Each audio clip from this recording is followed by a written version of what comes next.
As our lives become busier and more complicated than ever, we could all use an escape here and there. That's why WDAV Classical Public Radio has curated a classical oasis that's a tap away anytime you need to take a sigh of relief.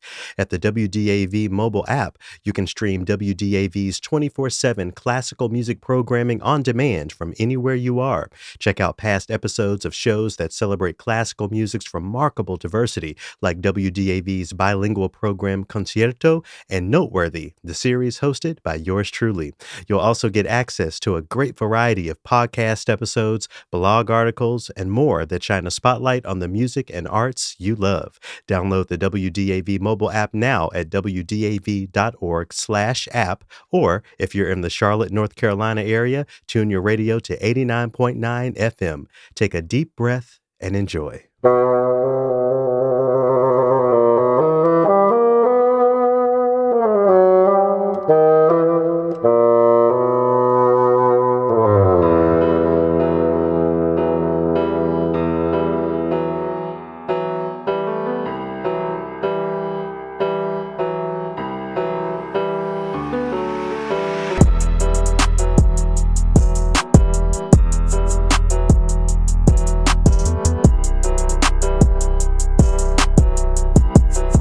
I'm Loki Karuna, and this is TRILLOQUY, the podcast built to decolonize classical music. Thanks so much for tuning in. As I meet more people and spread my sphere of learning and influence, I'm meeting more and more folks who are coming to the conclusions that I came to when Scott and I started this podcast back in 2019. Classical music, even just by that phrase, is so much more than what we've assigned to it historically. And as people living in the West, or even, just here in the United States specifically, I'm really excited not only to see this consciousness spreading generally, but seeing programs, seeing institutions, seeing performances that respond to this consciousness as well. So thank you all so much for doing the work of decolonizing our field and our society wherever you are and however you're doing it. There's certainly many ways to engage this conversation, and I'm really thrilled to get a front row seat to much of them. Among the institutions doing this work, I would say, is the Gateways Music Festival and the incomparable Damien Sneed. I'll be celebrating both Gateways and Damien today. I first met Damien Sneed at a Sphinx conference in Detroit many years ago, and since then it's been so phenomenal, so great to see how his career has exploded.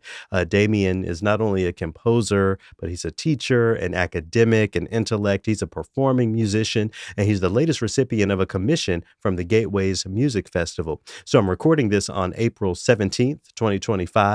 So coming up next week as I record this is the 2025 Gateways Music Festival, which will include performances, lectures, and convenings in Rochester, New York, and here in New York City, with all of it culminating in a performance by the Gateways Orchestra at Carnegie Hall. I'm so excited to be there in about a week and a half.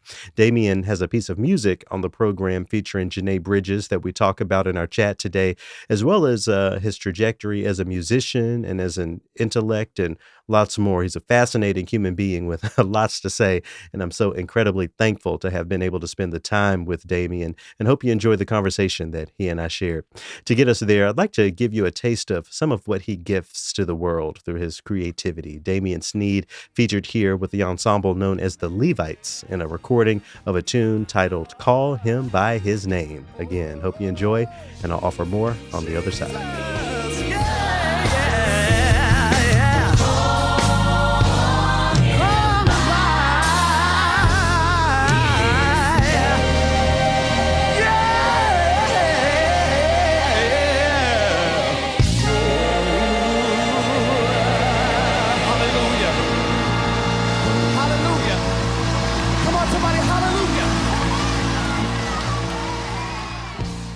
I wouldn't necessarily say that I am resisting. I am existing as I have been since I was aware that I was a living,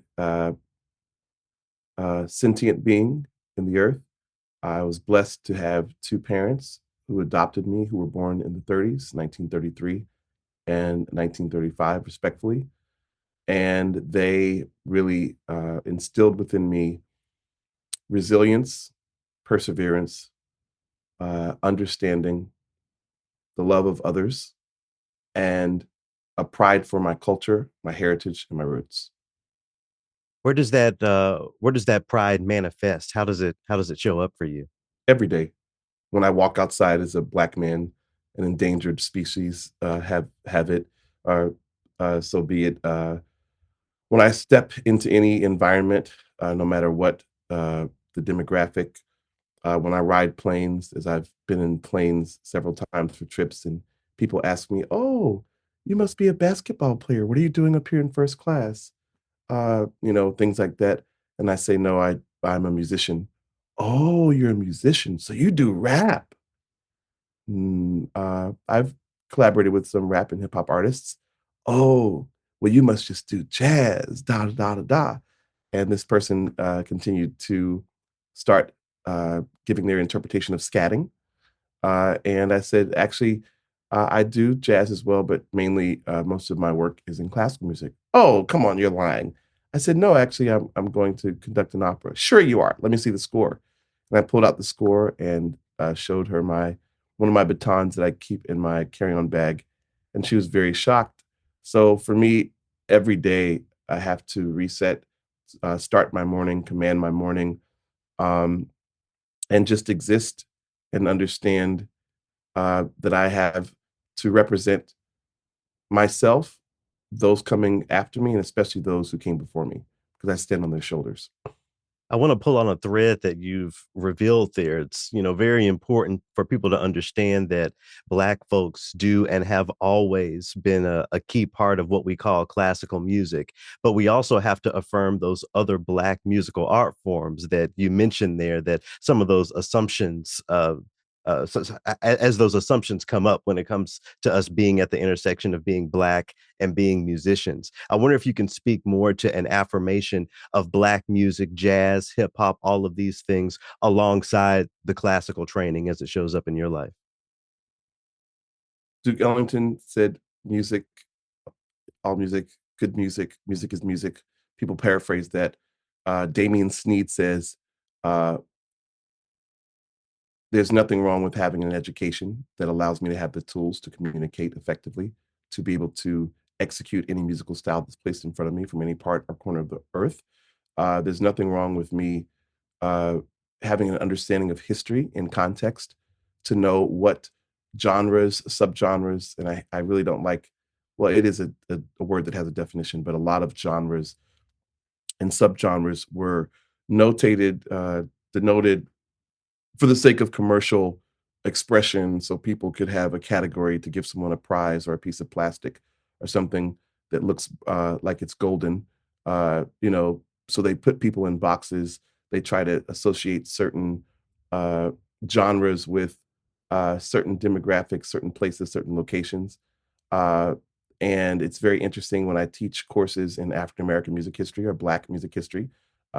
There could be a correct title based on someone's understanding of the historicity of the word Black or Negro Hmm. or African American, or at one time it was BIPOC, which is a little more inclusive. But when I teach those courses, whether it's been at the Juilliard School, whether it's been at Howard University, or whether it's been online for my own courses, or whether it's a lecture online during the pandemic, uh, it's very interesting when I do research, me growing up in the church, the Black church, as it is called, a Baptist church in particular, in Augusta, Georgia, Good Shepherd Baptist Church. And I also spent a lot of time at Mount Calvary Baptist Church, where Jesse Norman also grew up and sang at my parents' wedding when she was a uh, freshman at Howard University the month of June, right after her first year. When I teach about this, it's very interesting when I look and find video recordings and audio recordings of lined hymns that I grew up hearing my grandmother sing at her church, which we called In the Country. That was another part, Appling, Georgia, and Columbia County, as we said, outside of Augusta, that I saw people who were not African American, people who were white, uh, singing the same songs and having the same sound and twang in their voice. And if I hadn't really been steeped in understanding uh, the sound uh, of the African and African American diasporic uh, nasal sound, I would not really know, unless I'm very astute in that area, that these people were not Black. Mhm. So there's some things that are American, and there's some things that Black people created, but much American genre and style comes from the African drum, comes from the rhythms of our heritage. A lot of it comes from uh, the struggle, the difficulty that the enslaved went through, and it's evident in the music. So when you talk about blues, you talk about jazz, we could even go further down to swing. When you talk about rock and roll, when you talk about gospel music, when you talk about hip hop, rap, I mean, I could go on and on and on. These styles are definitely American, but they definitely are birthed from the struggle of the enslaved Africans who were brought to America through the Middle Passage. And such is uh, what's found in a lot of the music that I compose. I try to incorporate uh, the sound that was birthed from struggle, the triumph, the victories that came from that. And so, back to your first question, what do I do every day to resist? There are things that come against me, that come against everyone, but particularly me, because people like to put me in a box. They like to place people in a box. As you said, great question. Uh, you also mentioned appreciating me for championing other styles of Black music. Mhm. Uh, you know, a lot of people want a Black musician to be able to do one thing and do one thing well. I'm so glad I'm a few years out from this. I was mentioning this yesterday at Morehouse at one of my album release events. I was telling them how I was working for a major American performing arts institution. I was commissioned to compose something, and two comments came up in the preparation process that bothered me, that all Black female opera singers sing in the church, and they all belt and they all sing gospel and Mhm. they all growl. And now I come from that tradition, and I'm not ashamed of it at all. I also come from the tradition of trained singing, but that is a falsity. That is not the norm. And you can't throw every African American female into a box or a category and say they all grew up in the Black church and they all sing gospel and they all growl and they all know how to holler and scream. But even those two verbs are really, you know, Yeah. uh, can have a negative connotation. And then from there, I was told that my music is too highbrow. Hmm. I said, "Well, what do you mean it's too highbrow?" You know, I don't highlight my eyebrows with a pencil. You know, I was trying to be a little comedic in my head, and they said, "Well, we wanted, your composition to not have so much uh, subject and verb agreement. Hmm. It's supposed to be about Black people." Excuse me, come again?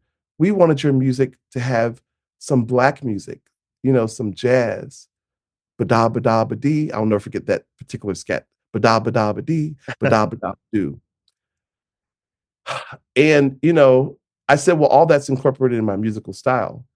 When you asked me to come, you asked a musician who was trained uh, to be able to communicate, uh, to be able to codify certain American and Black musical idioms and to be able to place them on paper or into a software application so it could be performed by other people. But now you're telling me that it's too highbrow, and you're telling me that my culture, my uh, family, my background, we should not have subject and verb agreement when I'm creating something for people of color to play the role, or the role is for a Black person. Those are the type of things that fuel me. Not that I'm angry, but I'm always ready to pivot and deal with that and re-educate people, because there are a lot of tropes that people have been taught, and we can see that today. There are a lot of things that people still believe. Uh, there are a lot of things that have been passed down through tradition, and I exist every day to be the antithesis to that. Mhm. I exist every day. I get up every day trying to, and people say, "Oh, you talk proper." No, I'm from the South. What people don't understand is that I was mute for several years. I was placed in special education. I'm on the autistic spectrum. I was given Ritalin, hyperactive, all these other labels that they placed on me. But thank goodness my parents who adopted me were early education uh, teachers. And my father also worked in special education. They worked with me, my grandmother, and then I started speaking properly. I don't know why. When I did start speaking around 4, and even now I have to work like onomatopoeia from Batman. Biff, Beth. I have to see the words in front of me or Space Ghost. That's an old cartoon. I'm dating myself.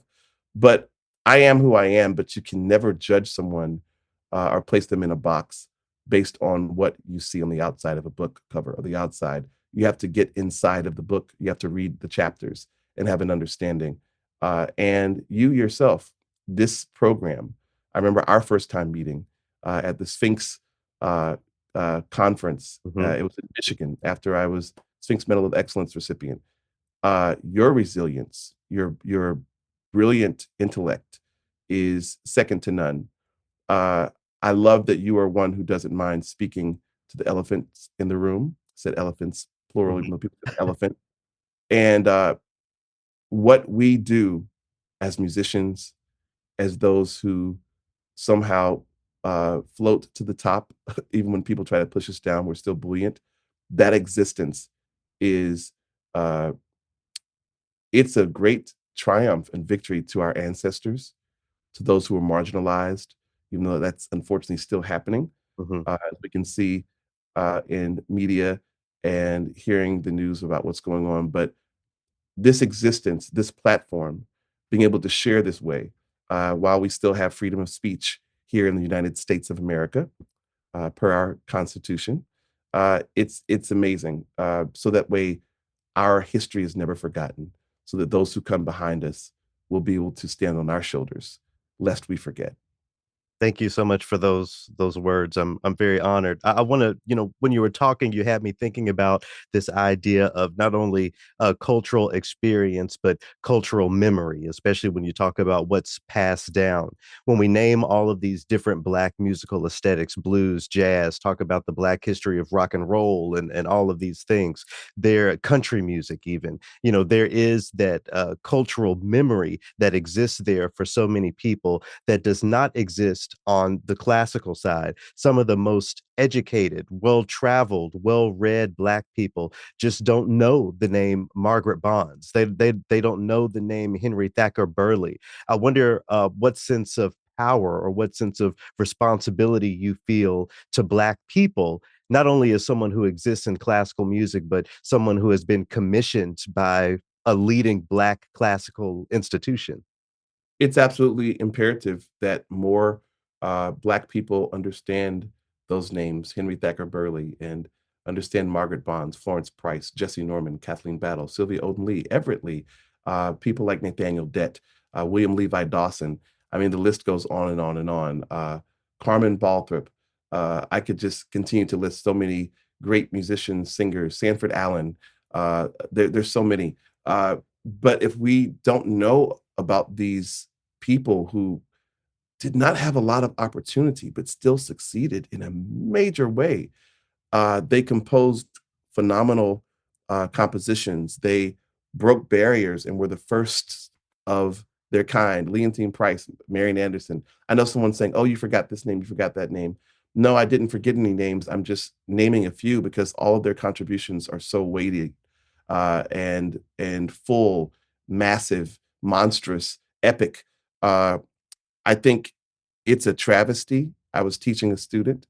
Uh, I hate to say this, but I was teaching a student at Howard University the other day, and we were going through some music in a lesson, and I said, this has the sound of Donny Hathaway a little bit, this little section of this classical piece. And they said, "Ah, that's true."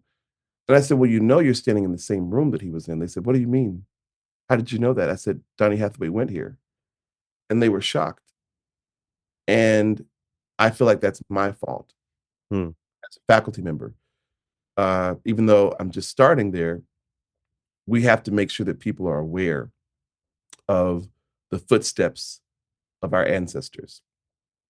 We have to make sure people are aware of Arminta Hummings, Dr. Raymond T. Jackson, uh, Cynthia Clary, Nathan Carter, James Weldon Norris. I mean, I could go on and on and on. Uh, it's so interesting because a lot of people assume in their world, in their cosmos, that everybody knows and understands the same thing, but they don't. So we have to be more vocal. We have to be more committed to writing, publishing, sharing information. I remember talking to my piano teacher at Howard University who introduced me to Arminta Hummings. I'll tell that story later. Raymond Jackson, his dissertation at the Juilliard School many, many years ago was on the music of Black uh, composers. That was the Mhm. way to say it then. And he told me how, he's one of the only people that has the sheet music for Hall Johnson's Chopin Polonaise in Harlem, imagining Chopin walking down 125th Street. And he's recorded that and performed it many times. He shared it with me and one other student from his studio. But he was talking about, working with Adolphus Hailstork and how people would share back in the day, how publishing companies didn't necessarily want to publish the music of Black composers, but many times the Black composers had a collective where they didn't oust others. Mhm. There was no sense of uh, unfriendly competition. They were sharing with each other and they were doing all they could to help each other, to assist for the culture, to assist for the collective, for the whole. And I remember talking to Sylvia Lee and reading books. It's even in the movie Thurgood Marshall that uh, Chadwick A. Boseman was in, along with Derek Baskin, the film, where you see Zora Neale Hurston, Langston Hughes, and all these greats just sitting together. People don't think about that when you think about uh, the maybe 1919, the start of the Harlem Renaissance, the a nexus of Black creativity in Harlem, New York. 300 years after the first documented uh, slave ship with the enslaved on it, the White Lion at Point Comfort, Virginia, in 1619, and here we just celebrated 400 years in 2019. Wow!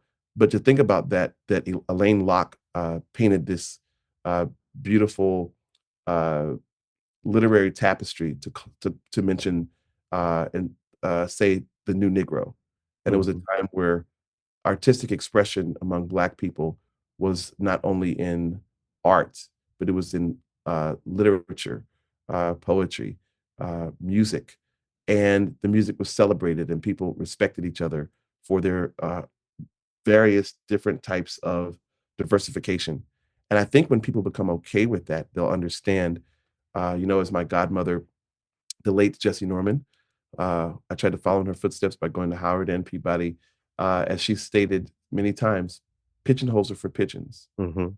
But if we understand we all have an assignment in the earth, we all have a calling, whether we hear it and whether we move in it, that's up to us. But we all have our own pockets and regions and territories and platforms and stages to shine on and to excel and thrive upon and in and around. I think if we all do that and do our work, there's no need for anyone to be jealous or upset about anybody else's path because we don't know what they had to go through or what they're dealing with or going through.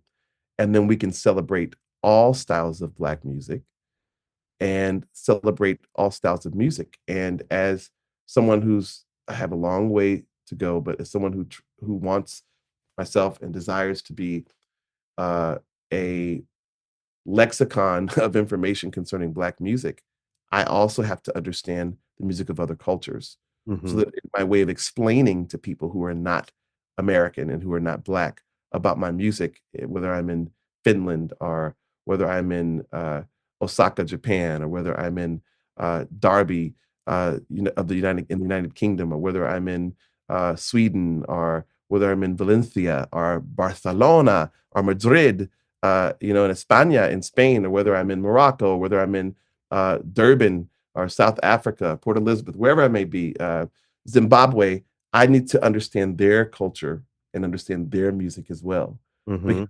it helps me to be a more open, understanding person, but it also helps me then have the right tools and resources to be able to communicate effectively, to explain and express what Black music is. So I love all styles of music that I love, and I love all styles of Black music. Now, there's some things that I like more, some things that I like in certain seasons, certain times. I Sure. get bored sometimes with one thing. But after I was told that my music is too highbrow, and people say, "Oh, you're hybrid, or you don't really fit." Some of our colleagues have told me, "You don't really fit in classical. You don't really fit in the jazz people. You don't really fit in jazz, the gospel people. You don't really fit in gospel because you do other styles." So that's fine. I'll exist. There are others like Damien. It's evident there's so many great musicians that are already around, and others that are coming up. But there are many people, even as yourself, who are themselves Hmm. Black in all of their expression, no matter how you put it, no matter how you say it. And you can listen to great composers like Jesse Montgomery, Valerie Coleman, and you can hear elements of jazz. You can hear elements of the blues. Even if it's someone like Terence Blanchard, Wynton Marsalis, you hear elements of European classical influence, as well as maybe Afro-Cuban rhythms. So it's all there. And I just named two people, two of my friends uh, that are two people who identify as female, and two people who identify as male, because I don't. If I begin to list the whole gamut Of of course. African American composers, we'd be here all day. And I could go on for a little while. I could probably do about 100. Uh, but those are just some people that I'm naming that it may be easier for people to get access to their music, access to podcasts, access to their biographies. But there's so many young composers and more mature composers that I'm meeting constantly, whether I'm at the NAM convention, the National Association of Negro Musicians. I love how they kept that word Negro in their Mhm. title, that adjective, because it's very descriptive and it deals with the context and the time period of what they stood for when they were first moving and shaking. But there's so many people I'm meeting who have not had an opportunity to have their music featured by a great festival. They've never had an opportunity to have their music recorded on any type of record label or any type of digital platform, but there's still a time for them. And so part of my job and duty is to interact with these people and bring them up as well. And that's something that's Southern for me, the Southern hospitality, but where we bring people up. Many times in existing, for some it's resisting, but for me it's existing every day because I'm grateful that I had parents who were in the struggle. My father grew up on a farm, very poor. He was the first one in his family to go to college. My mother, I was the first one in her family to go to college. They drank from colored fountains, so they expressed a lot of that to me. I remember the first time I was in a McDonald's. It had something to do with McDonald's, but it was a McDonald's, and I was in line getting a Happy Meal, and a young white boy called me a monkey, and it hurt. I'd I'd read about this, I'd seen it in movies. I remember my mother having to talk with me about that on our car ride home. But then to be in school, in high school, in physical education class, as they called it, PE, as the acronym, playing table tennis, and I was starting to win, and the other student called me a nigger. I was infuriated. And I am not very young. I'm not old at all. But the fact that that still happened in my upbringing and that that type of stuff is still happening, it's absolutely unacceptable that people try to use language to try to wisp people into some type of Pandora's box where they can assail and hurl attacks against them. It's ridiculous.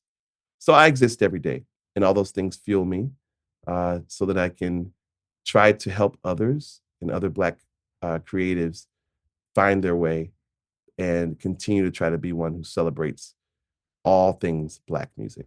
Mhm. And, when I think about institutions like Gateways, I think about the safety that, being in community in that way can, provide, our chance not only to create music together, but to create healing, to create community, to really, be that for each other beyond just the musicianship. I wonder, with all of, what you've said considered, in what ways has Gateways been that for you? Maybe what were your first interactions or introductions to Gateways, and how did that lead to your getting the commission that you've gotten? I have to say, I met Arminta Hummings in 1996 at Howard University. Actually, no, it was 1997. It was the spring semester. My freshman year, my teacher kept telling us that there's this phenomenal uh, black female pianist that he went to college with at Juilliard. And so she came to our school. It was in the Vera Childers Hall, our recital hall, in Chadwick A. Boseman College of Fine Arts. It wasn't named that then, it was just the College of Fine Arts. And she sat at the piano and played Chopin. It was absolutely stunning. And then she stood up from the piano after playing some more pieces, and she told us about Gateways and how they had just moved to uh, the Eastman School of Music, where I almost went instead of Howard. Hmm. So it really piqued my interest. And she talked about some of the people that would be teaching there, like at that time and performing. It would be Awadajan Pratt. Yep. And I said, oh my goodness, because I didn't say loved, because I still do love Awadajan Pratt. I almost studied with him in grad school. Uh, he was such a great uh, mentor to me from afar, because I know the story when he went to Peabody and he was almost arrested, or probably was. I'm not sure the story, but because of the locks in his hair, uh, because they weren't sure that he was actually a student trying to re-enter the campus. So I remember when I was a student at Peabody, going through the gates and thinking about that story. But Arminta Hummings talked about this, so I began to research because I'd never heard of Gateways, and I couldn't go that summer, and I was extremely distraught. So for years and years, now Awadajan Pratt ended up coming to Howard University doing a master class, so that was good. But still, I wanted to go to Gateways. I heard about Gateways in a place where you could be with other Black pianists, and because my teacher Raymond Jackson specialized in the music of Black composers, that's one of the reasons why I studied with him instead of going to some other conservatories and schools of music and colleges and universities that I was accepted to in high school. I really wanted to go to Gateways. So years and years and years later, it was actually Michael Morgan's final Gateways uh, performance. Mm. That year, I was invited to Gateways to perform as a pianist. Uh, it was incredible. I was there, and what was so incredible was the interaction, not just on stage, not just backstage, which was so great, but it was all. Artina McCain was on that performance as well. That was our first time meeting. Phenomenal Black pianist. But it was also even in the hotel, in the lobby, the conversations. I was like, wow, this is incredible. I'd been to Sphinx, but this was a lot different at Gateways. It was a lot different. And what's interesting, I've been blessed and privileged to also uh, interact with Gateways as a conductor. Hmm. I had a chance to do several performances, even at Carnegie Hall, in Zenkel Hall, and also at the Eastman School of Music and other places, Northwestern, with, at that time, she was the dean of the Chadwick A. Boseman College of Fine Arts, and another Howard alum, Felicia Rashad. Hmm. And she was the speaker or the narrator of my mentor, Wynton Marsalis's exquisite composition entitled Fiddler's Tale. And it also featured Weston Sprott, of the Metropolitan Opera, and it's from Juilliard, and Billy Hunter of the Metropolitan Opera Orchestra, both from Monica Ellis of Imani Winds was Monica on stage. Ellis of Imani Winds. Oh my goodness. I was there. Yeah. And then it was right after she got the Grammy Award, and Patricia Wetzel and the great Ty Murray, who plays with fire. She's incredible. And also Wesley, who's playing percussion. Hmm. I met him from with Wynton, actually singing as a soloist for Wynton's All Rise Symphony at the Hollywood Bowl. And I think I'm forgetting someone, Alex Lang, Alex, yeah, who was clarinet. playing Yeah. clarinet. It was amazing. And now to be blessed to have been commissioned, or to be commissioned by Gateways, and to compose a work entitled Reflections of Resilience, Five Spirituals. People don't understand that I sort of made a decision to major in music. I had 22 full scholarships to medical school, pre-med programs. I had started medical school actually in high school. But when I saw Jesse Norman and Kathleen Battle at Isaac Stern Hall doing spirituals in concert, that changed my life. So now to have an opportunity to arrange five spirituals for the same room And now for one of my closest friends, Janae Bridges, who is, they call her the Beyonce of opera, whatever that is. And I love Beyonce and I love opera. People have to have a way of explaining things. Isn't that interesting? They Hmm. have to bring it to their level of understanding. But she and I went to school together at Manhattan School of Music. So I'm very close to her. She's been to my home in Georgia. She was there for me. I have to tell you this. Uh, my father died right after I got accepted to Manhattan School of Music. And I found out that my mother had advanced dementia and I had to figure out what to do. So it was very difficult for me because I almost thought about dropping out of school on scholarship and going back to Augusta, Georgia to take care of my mother who raised me, who adopted me because family comes first. I remember my father saying, "No, there's a way you can do this." He told me this before he died. He said, "But you must uh, take care of your mother, but stay in school." Didn't know he was going to die right after that. But I remember one day I was in the cafeteria. I'm being very transparent, as Wynton Marsalis would say, quoting his Abyssinian Mass libretto that he wrote. We must bare our souls and testify. So as a creative, I'm being very transparent. But I remember crying in the cafeteria in the lower level of Manhattan School of Music because I was so stressed. Sometimes as a creative, we don't like to admit, but life can get to us as well. Hmm. And it can sometimes affect, deter, or sometimes negatively impact our productivity. And I remember just saying it's so hard to stay in school. You know, it's so hard to see my mother declining, forgetting things. And I started crying in front of some of the other students, and they said, "Oh, just get over it. You know, people are young, they're immature." But Janae said, and she was in undergrad. I was a graduate student. She said, "You know what, Damien? I'm here for you. I'm your friend. Cry as long as you need to and as much as you want to. And I'll sit here as long as I can." And so we really connected. And she's such a brilliant artist. And then the great Anthony Parnther, who's conducting. I mean, Hmm. he is the quintessential example of a Black American existing in all styles, in everything. He's a vocalist, he's a bassoonist, he's a conductor, an arranger, and he's a great artist citizen. And I'm so honored for this moment at the Eastman School of Music on Thursday, April 24th, and at Carnegie Hall's Isaac Stern Hall on Sunday, uh, April 27th. I believe that one's at 2 p.m. with the Gateways Festival Orchestra. 92 Black musicians. It's going to be incredible. Oh yeah. Oh yeah. You mentioned Anthony Parnther. I have to just share a quick anecdote, and I can't remember if I've shared it on this show before, but so I got my master's degree from the University of Southern California. So I moved out to LA. I didn't know anyone. I was on my own. Maybe I don't know, my third or fourth lesson with my teacher. Shout out to Judy Farmer. Mm. She said, "There's somebody who reached out to me who wants to meet you. His name is Anthony Parnther."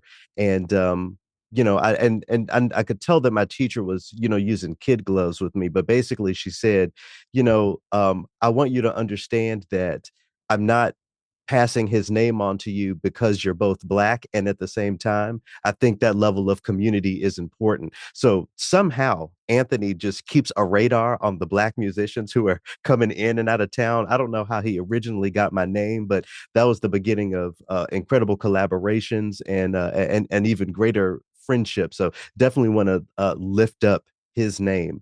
Mm. I want to circle back though to your piece, Resilience, and your collaboration with Janae Bridges. There are so many composers who talk to me when they're writing for the voice. They talk about writing for a specific voice. Is that the case for this piece of music? Were you specifically thinking about Janae, or do you see this as a piece that can live beyond this premiere performance? So there are two purposes here. As a composer who has some experience, uh, I try to compose so that others can perform it.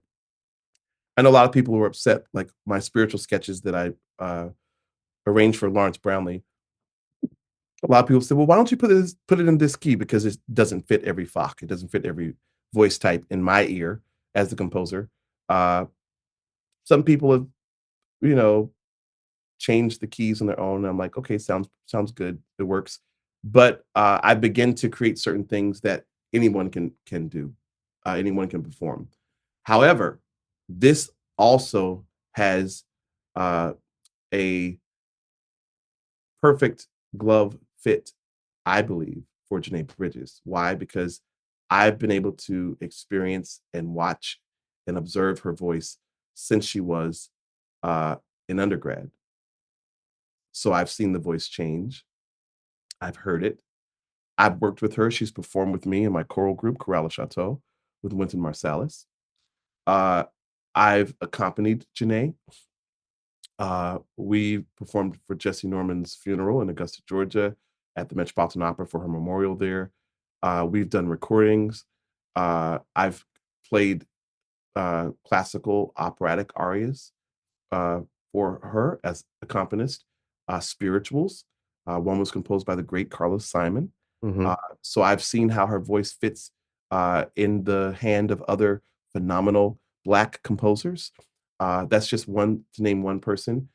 We've done other styles and genres as well. We've performed at funerals where there were no cameras, where there weren't a lot of people there. But I know Janae, she's cooked for me. We've gone out to eat together. I know some of the things she likes. We've met in Amsterdam. You know, she was there performing uh, an opera there, and I was there, I think, performing, and we met and we went to eat. So we've had a chance to know each other for years. We've had a chance to uh, uh, perform with each other in different settings. But I also took this work to her and said, "How does this sound? How does this feel?" You know, some of the stuff we've done before, I sort of repurposed it. I created something commissioned by Sphinx to write a piece called "Journey 400 Years, 1619 to 2019," and it was featuring the Sphinx virtuosi along with Janae Bridges and Will Liverman. Mm. But that was a little different. So I took one of those spirituals and sort of repurposed it. You know, as a composer, you can do that. You can go back in your box or in your arsenal and pull things out, especially when you've matured a bit. But this is for Janae Bridges, and these are things that I know she likes. And then when I got to sit with her, uh, and we worked on it, and she sang a little bit of it and listened to the computer MIDI realization and some of the stuff from the piano. I'm sighing. It was amazing her response. So I'm so excited because this is going to be something that I know she's going to just, as we say, it sounds negative, demolish. Sounds like you're destroying. She's going to really put her foot in it. That's a Southern Yep. say. And I love Janae. I know she's classified as a mezzo soprano, but she actually has some soprano colors, and her range, you know, is massive. It's her tessitura is incredible. So all those little things are there, but there are other mezzos that can perform it or other sopranos. And of course, I would love for this to be exist in other keys if someone needs to do it, you know, higher or lower. But Janae Bridges, oh my goodness, this is going to be, and I also give a lot of lows so we can hear her beautiful chest voice, you know, because I loved hearing Leontine Price many times just go down and oh, you know. So this is Hmm. going to be great, and Jesse Norman. So all that's in there. Also, my years of understanding the voice, working with singers, writing for singers, understanding tessitura, listening to the entire recorded catalog of Leontine Price, Kathleen Battle, Jesse Norman, uh, everything I could find for. I mean, I could go on George Shirley, you know, Martina Arroyo. Listen to all these people, Shirley Verrett, who are singers, but their voices are different. So understanding certain things some people don't do as well, you know, but anyways, this is an exciting time in 2025 with all the things going on and the threat of the cancellation of DEI. What is DEI? Diversity, equity, inclusion, something that someone made up, something that someone, it's made up. Yes, I said that because that didn't exist in 1800, Of that word, course. those Yep. words in that order as a acronym or as a group. So that's why for me, everything is not about resisting, it's about existing. My ancestors were Black. Uh, they were colored. Let's see, but those are all words. I'm playing double entendre and double. I'm playing devil's advocate. I'll say that. But they were colored. They were Black. They were Negroid. They were Negro. Uh, Negra is another way of saying it. You know, because that comes from Latin languages. But they were who they were, and they were proud of it, and I'm proud of it. And no matter what people try to do to knock me down, they can't take it away from me. They can't take away the memory. of the struggle. They can't take away uh, what my parents passed down to me firsthand. They can't take away what my grandmother passed down to me firsthand, her experiences working in a mill. They can't take away the stories that Jesse Norman shared with me about how she had to be on the offense and the defense many times, and her schooling me, not just advising, but that's a Southern way of saying we say in Augusta, schooling Mhm. me on when to speak up and how to speak up and how to speak quickly and cut things quickly, you know, and to do it in such a way using the same type of highbrow language and speech that the people are trying to come against you with at times. But it's interesting because so much of this DEI, I'm like, wow, well, I just fit the category. I'm composing a piece called Reflections of Resilience. Mhm. It wasn't created to be an affront to what was going to happen a few days later. That was something that I had already submitted uh, back in December. So, wow, here we are. Well, let's ride the wave. Let's see where this road is going to take us because it is a reflection of the resilience of our ancestors, spirituals that brought us over. Lift every voice and sing till earth and heaven ring. Uh, the words of that Negro national anthem are so pressing and apropos now. The spirituals that brought our people over, even if someone is not a Christian, uh, the words and the understanding, the double entendre of heaven and home, wanting to get out of the South through above the Mason Dixon line, through the Underground Railroad, or to Canada, or even back to Africa, or to heaven to not just escape the dark uh, experiences, but also to have a chance for newness.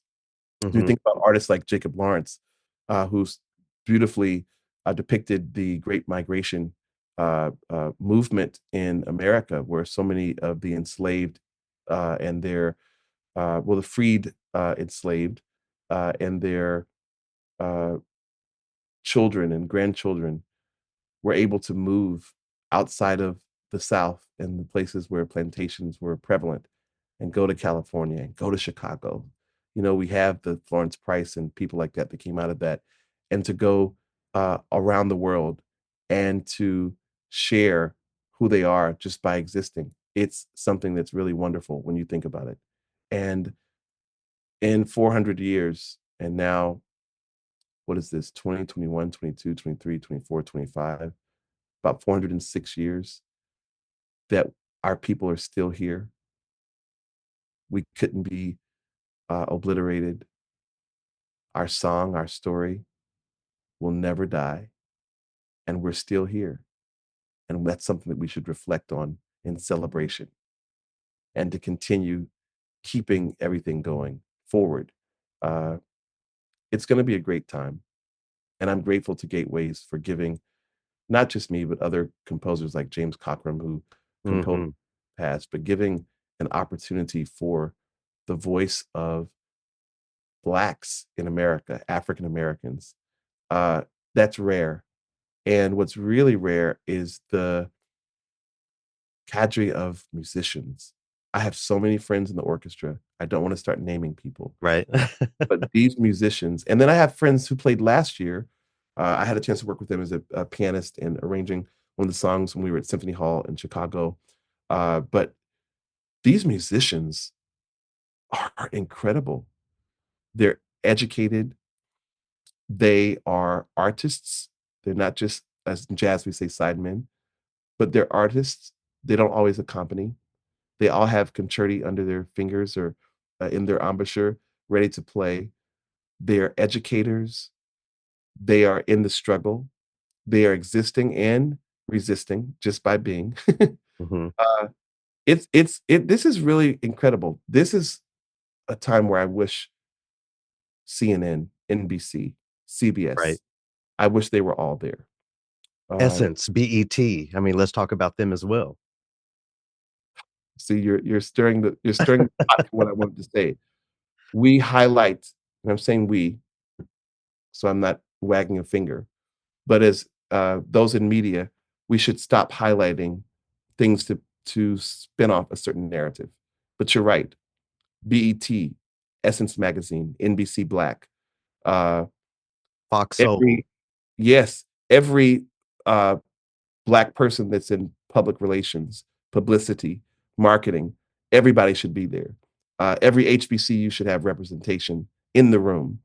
Uh, every Black community theater, every Black creative who can get there should be there, either in Rochester at Eastman School of Music or at Carnegie Hall in New York City. They should be there. But there's so many offerings that are going on. There's going to be a performance at the Harlem School of the Arts. Dorothy Maynard taught there, and Betty Allen. Uh, you know, the pianist that's playing, she's brilliant, and her program is wow. It's so expansive. And then the great Curtis Stewart. I had a chance to perform with him and his father uh, uh, at the Museum of Modern Art in New York City. He's amazing, and works with the American Composer Orchestra, as leader and doing a phenomenal job. But he's performing as well at the Brass Collective. There's so many things going on that people can be a part of, and it is so important that people are aware about these things, but not just an aesthetic and principle, but that they attend it, that they get immersed in the culture, that they take a deep dive in the pool of African American Black expression culturally. Thank you. Thank you for that. As we close up here, I want to offer some gratitude for all of the names that have come forward. I'm thinking about, one of the men who played a pivotal role in the expression, manifestation, and growth of my Buddhist practice is the late Wayne Shorter. I learned so Oh, much from him and being in dialogue. And I remember one of the things he used to say a lot, he rejected this idea of name dropping. He said it's really name lifting. So I just want to, just highlight the names that have been lifted up. You mentioned Curtis and the American Composers Orchestra. It's been one of the joys of my career to be able to help identify and put on, as we say, a number mm, of up and coming Black composers. I want to lift up the names Marie Douglas, Malachi Brown, who else? There's so many people. Fred Onivero Swoke. yes. There's so many of these names, so many of these folks who exist in the field. Black folks, we are really advancing and showing, what we have always been capable of.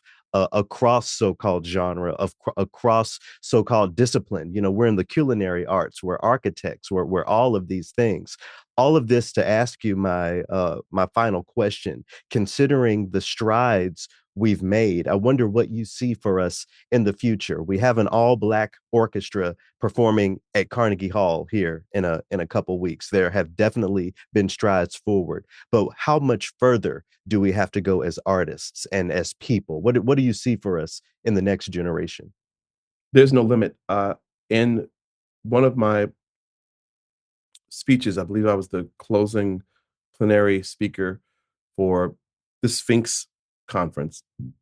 It was online. I think it was after the pandemic. I referenced one of my favorite television shows. It's actually a series, Star Trek, created by Gene Roddenberry, who was, in a wheelchair, handicapped. Some people at that time said paraplegic, but there's certain words that are not correct for today. But I'm mentioning all of them, just as I did for uh, Black, Negro, colored, that type of thing. But the theme for Star Trek is to boldly go where no man has gone before, and that's what I see for the future. On Star Trek, you had Sulu after Pearl Harbor bombing, Hikaru Sulu, who was uh, over steering of the ship. Hmm. Catch that. You had uh, Lieutenant Chekhov from Russia, who was, then we were dealing with the Iron Curtain during that time, this in the 60s, 70s, and before uh, uh, the things that happened in the 80s and 90s there with America and Russia. But you had Chekhov, who was over tactical. He was over weaponry. Think about that. Then over communications, you had Lieutenant Uhura. Nichelle Nichols played that role. She was over communications. Isn't that interesting? Hmm. To speak with the people that they would encounter, the worlds. But, people thought that Black people just had a certain way of talking, and we couldn't uh, be elocutious and be able to express ourselves in high language, highbrow language. See, it's all coming there. I remember reading the story where she wanted to stop being on Star Trek, but Martin Luther King Jr. Right. reached out to her and said, "Don't you dare get out of your seat. Don't you dare move out of your place. There's so many young Black uh, children who are looking up to you and who will want to be great. One day you're playing the role of a lieutenant." And then Spock, who had green skin and long ears to show people who have what people label as handicaps, but it's visible. And I think about Black people, even though she was there as a Black person, we exist. And sometimes before we can get in the room, we don't have to open our mouths. And they make an assumption. They make an assumption that we are not educated or that we're dangerous. They're afraid of us because of locks in our hair, because of we're wearing a hoodie and we have Black skin, or they assume that we're going to not be able to express ourselves in language, or that we're angry, or that we're drug dealers, or that we are miscreants just because of the color of our skin. But yet Spock was one of the most brilliant uh, characters on the show for me. But it's so interesting that he was charting and speaking about a future in the 60s. This is before the assassination of Martin Luther King Jr. Hmm. The civil rights was still really, intense then, but he was uh, projecting on mainstream television in America a world, a cosmos of existence where people got along from different countries. That's where we're going, of different cultures. We're going to a place, I believe, where 2 or 3 generations after us, our music will be accepted. The marginalization will have died out. I believe that's one of the reasons why there's so much angst, negative uh, speech, negative actions to try to erase our history, because it's like you're choking something that should have been dead a long time ago. It's trying to get its last gasp of air. But I believe that we will begin to see young 4-year olds and 5-year olds, maybe even three, begin to touch their instrument and have a full sense of pride in knowing all those who look like them, all those who are them, all those who came before them, of their culture, of their race, that did it before them, will make it so much easier. So it'll be even easier than we had it, easier than uh, our paths. Everyone has to have a struggle of some sort in life. It helps you, but I believe in the future it will be a norm. And kudos to Carnegie Hall for partnering with Gateways. And this is not just a concert or a performance. That Carnegie Hall is allowing someone to rent the space. This is something that they are presenting, Hmm. putting their signature on it. Same thing with the Eastman School of Music back in, I believe it was 1995, I think, somewhere around there, where Arminta Hummings, was able to have the Gateways Festival at such a reputable institution of higher learning, particularly in the area of music and classical music. Way to go. Some other people should catch on, but I believe those things will catch on. I believe that we won't just have to see Black classical musicians and Black musicians perform for Black History Month in February. It won't just be in February. It won't just be in June for Black Music Month when the regular season is over. Hmm? It won't just be asked to come and do a spiritual. It won't be Black creatives and composers only being asked solely to present something that's actually tropic to some. But if they're invited to express their culture and their heritage, it will be with a complete sense of value, appreciation. Now I'm sounding like Nina Simone. Value, appreciation. I love Nina Simone, another great musician who's classical as well as everything blues, jazz. Aretha Franklin, who loved classical music, opera. But it will be in a different sense of understanding love, value, and not something as in, oh, let's just do something Black so we can get butts in the seat because our ticket sales are down. The pandemic killed a lot of our subscribers. The generations that used to support us are no longer there. Let's just throw on something Black just to make money. I know I'm ruffling a lot of feathers, but that's why I have been called to exist. That's why you have been called to exist now. Loki, we are needed because we have to speak power to power, and we have to give voice to those who don't have a voice. Not that we have everything or that our platforms, and I could begin to call many other names other than just the two of us, gateways, not that just our platforms are autonomous and not does not need the assistance or the see. That's another thing. Have you been to Gateway's website to see who gives? I was challenged. I was challenged Hmm. because you can give $1, you can give $5, you can give $50, you can give $100. But I was challenged because some of the orchestral musicians who are paid and hired by Gateways are still giving. I'm a contributor. Yes, but we have to start doing that. It's Mhm. not all about receiving, gimme, gimme, gimme, but we have to start wherever we are, whatever our platform is, and we have to begin supporting other endeavors like this. We have to begin becoming the philanthropists. We have to become the benefactors. We have to stop waiting for others only to give and to hand us, and we have to use whatever resources we have, come together as a community, and we have to push and support other people, but also we have to realize that the next generation needs us.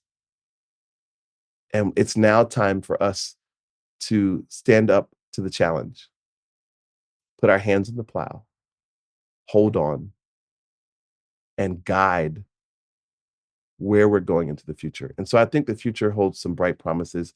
Of course, there'll be more negativity that will come. Of course, people will try to put us in boxes. They'll try to send us back to slavery in some form, fashion, or another. It won't work. No, should have tried that a long time ago. No, it won't work. Never. But here we are, and I'm grateful again for this platform. I'm grateful for people like you. I'm honored to be on your platform. I'm grateful that I had a chance to meet you and see you in action before you had this platform. This is not, I just want people to know what you see, what you've been seeing is not fake. It's not phony with Loki. This is real. This is who he's always been since I met him. And I'm appreciative because you also encourage others to get out of uh, their uh, silent existence and begin to speak. And I'm grateful to Gateways for this opportunity. I'm grateful for the leadership of Lee Kuntz, Alexander Lang, the visionary Arminta Hummings, and everybody associated, every staff member, every administrator, everybody who's adding. We have to understand that when you build a building, for example, a hotel or even a hospital, everybody counts: the foundation, the walls, the sheetrock, the ceiling, the wiring, the communication lines. Everything matters. The parking lot. Then once you have people staffed, the greeters, the nurses, the doctors, the assistants in the surgical room, uh, everything matters. And some of us are blessed with an opportunity to play different roles and wear different hats at different times. Look at you. Look at your instruments back there. You as a flautist, you as a bassoonist, a woodwind specialist, but yet you also are a brilliant historian. You also are an activist because you exist as you are. You're also a phenomenal professor because you know the history and you teach constantly. But all these things you do at different times. Sometimes you have to wear two sides of the hat at once or three sides. And I'm not saying you only have three prongs to your existence as a great artist citizen, but we have to play our part, play our role, know our assignment for that specific season, be okay with it, and support and clap for others while they have their season. And knowing that ours will come in its timing. And when it's time, that we'll be prepared and we'll be ready to succeed.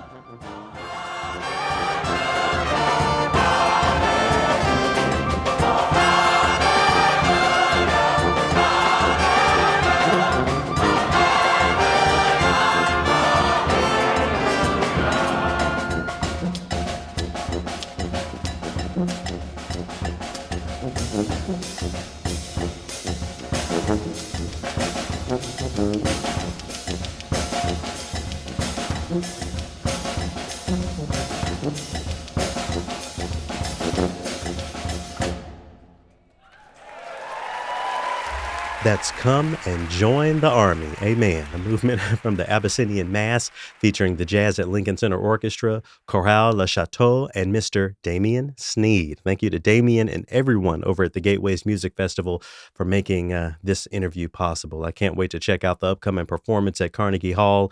There's a piano recital by Rochelle Sennett that I'm going to at the Harlem School of the Arts next week. And then there are I think there's a William Levy Dawson lecture coming up. There are all sorts of really great activities. And if you want more information, I'll have a link in the description of this opus. Hope to see you on the ground if you're in New York or in the New York area. Okay, so for this week's Triloquy, I want to pull on a thread that Damien revealed in our chat. The idea of taking your turn to celebrate others. Sometimes we are the folks performing, and other times we are the folks applauding and supporting those who are performing. So I want to dive into that a little bit. This is of specific relevance when it comes to Gateways, and for me, because like any orchestral institution, not just Gateways, but any institution, there are only so many people that you can serve and platform at any given time. I know for me, when I was first playing with the Gateways Festival Orchestra back in beginning in 2015, I felt that like I was a part of an exclusive club of musicians who not only got to play together, but got to enjoy what it feels like to be in community with other Black classical musicians. I mean, this is something that is so rare in the world, and I have memories from those convenings that I'll cherish for the rest of this lifetime. But as my career in radio began to flourish, immediately following my initial engagements with Gateways, I didn't have so much time or maybe even the interest in playing the bassoon as much as I had been up to that point. But those desires came flooding back around when I realized that I didn't get to perform with the Gateways Orchestra the following year and the year after. So before I go any further on what I'm sharing, I want to, offer all the gratitude that I can to Gateways for what they've done for the radio side of my career and allowing me to be the producer and host of Gateways Radio. They've definitely played a huge role in platforming my bassoon playing. I mean, the recording that I have with the Gateways Chamber Ensemble performing Stravinsky's Soldier's Tale is one that I've used so many times for different things. And, of course, all of the other ways in which they've supported me and the rest of my community. I want to make sure I'm leading with gratitude in my affirmation of the fact that, like any of us, they can only serve so many people. So as the years went by, I saw more and more things happening with Gateways that I wish that I could be a part of, including their Carnegie Hall debut back in 2022. And understanding that there must have been other musicians who were probably feeling a little left out or whatever emotions go with not being able to be in community with other Black classical musicians in that way, I decided to make a post on social media that said and I had to find this. I looked back at all the way back into 2022, but I posted something that said, "Good luck to all of the musicians traveling to New York this week for the historic Carnegie Hall performance featuring the Gateways Symphony Orchestra. To all of the Black orchestral musicians not traveling to New York this week, I see you. You are important. You are vital. You are also history in the making." And of course, that got hundreds of engagements and lots of appreciation. I just felt like in the moment, it was a good opportunity for me to really shout out all of the folks who might be feeling away when their turn to applaud, their turn to be in the audience comes, as opposed to really being that core part of what makes Gateways so special. But again, I feel like this is important for me to bring up now because as awareness around so-called classical music grows and equity measures make it easier for Black folk to find success within the field, we're going to see more people who aren't able to participate in everything that they might want to.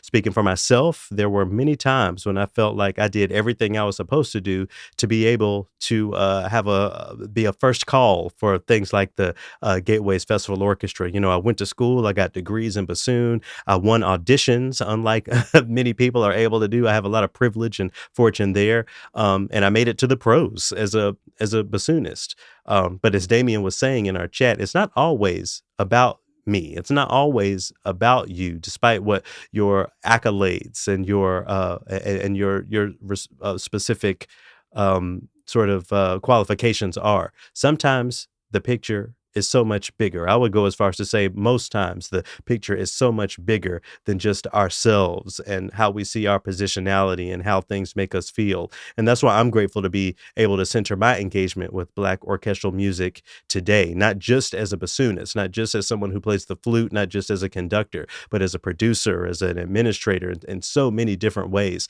And I think it's up to all of us to find the different ways in which we can support. If we can only support the movement, if we can only support the decolonization of classical music and classical music culture by playing our instruments, it's not quite enough because that's not always going to be the opportunity we have. When I'm invited to go play something these days, I typically do, depending on what it is and who it's for, as long as I'm supporting Black folks or marginalized communities or the decolonization of classical music. If it aligns with my values, I do it. And I'm always incredibly thankful.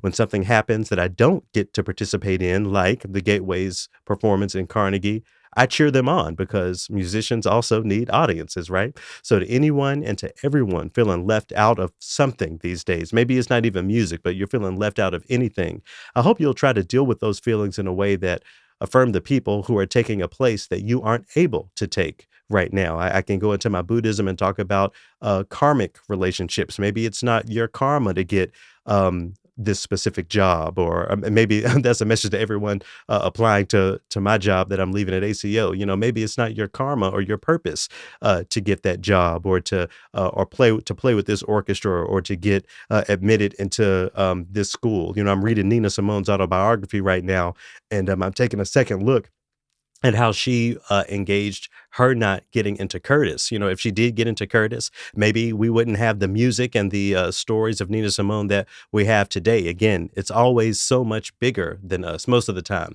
It's okay to be on the sidelines sometimes, or to feel like you're on the sidelines sometimes, because it's vital to support efforts that you're capable of contributing to and ones that you aren't asked to contribute to. So let's all look at what's beyond the tip of our noses and create the communities of musicians and music supporters and human citizens that will transform our world into what we're all fighting to transform it into, something completely and fundamentally decolonized and renewed for the next generation. Again, I'm so excited to cheer on the Gateways Festival Orchestra at Carnegie in about a week and a half. And if you are on stage, congratulations. I'm so happy for you. If you won't get to be on stage, congratulations. Your mission is a little different, but it's your mission to accomplish. That's a part of my morning prayers when I'm chanting every morning, just to remind myself that I have a mission and I have a responsibility that only I can fulfill, just as everyone else has that. I'll have Curtis Stewart on the show next week to talk about his Gateways Festival feature, so I hope you'll tune into that. But in the meantime, thanks for tuning in. Remain compassionate, remain determined, and stay dangerous. Talk to y'all again soon. Peace.